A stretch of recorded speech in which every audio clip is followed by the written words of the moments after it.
Assalamualaikum warahmatullahi wabarakatuh. Perkenalkan, nama saya Zul Badri dari Prodi PSP.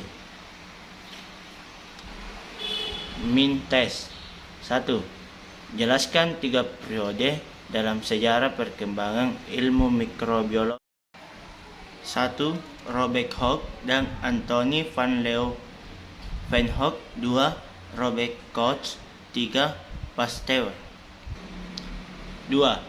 Jelaskan tentang pengertian sel, pembagian sel berdasarkan penyusun makhluk hidup, pengertian eukariotik dan prokariotik, organel sel dan fungsinya, perbedaan sel tumbuhan dan sel hewan. A. Sel merupakan unit organisme terkecil yang menjadi dasar kehidupan dalam arti biologis. B. Sel pada tumbuhan makhluk hidup bisa digolongkan menjadi 2 kategori, yaitu uniseluler dan multiseluler. C. Eukariotik adalah organisme dengan sel yang memiliki nukleus dan organel membran lainnya. D.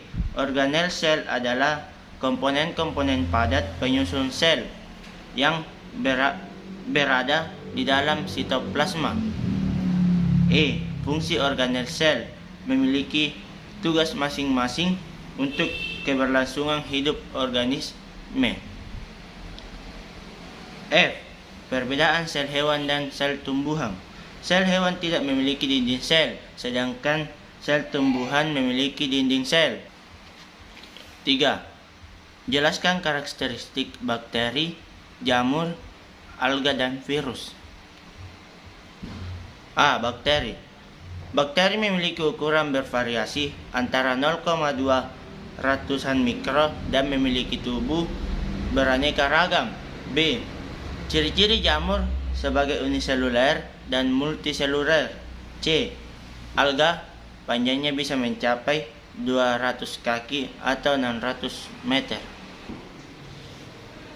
4. Jelaskan tentang klasifikasi, karakteristik, morfologi, perkembangbiakan jamur. Klasifikasi.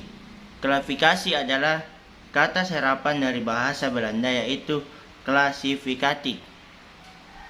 Karakteristik adalah ciri-ciri atau sifat makhluk hidup yang nampak atau mencolok. Morfologi. Morfologi adalah cabang linguistik yang mengidentifikasi satuan-satuan dasar bahasa sebagai satuan gramatika. Perkembangbiakan jamur dengan cara seksual dan aseksual. 5. Jelaskan perkembangbiakan alga dan protozoa. Perkembangbiakan alga ialah secara seksual dan aseksual, sedangkan protozoa adalah kelompok lain Protista eukariotik. 6. Jelaskan tentang pengertian enzim, karakteristik dasar enzim, spesifikasikan enzim, struktur enzim, dan cara kerja enzim. Enzim adalah senyawa kimia berupa protein yang berperan sebagai biokalisator, sedangkan struktur dasar enzim berdiri atas sisi aktif yang merupakan tempat menempelnya substrat atau senyawa yang akan diubah oleh enzim. Spesifikasi enzim.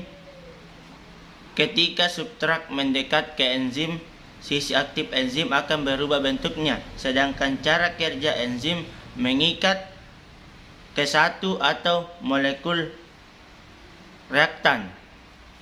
Itulah tadi penyampaian tes dari saya.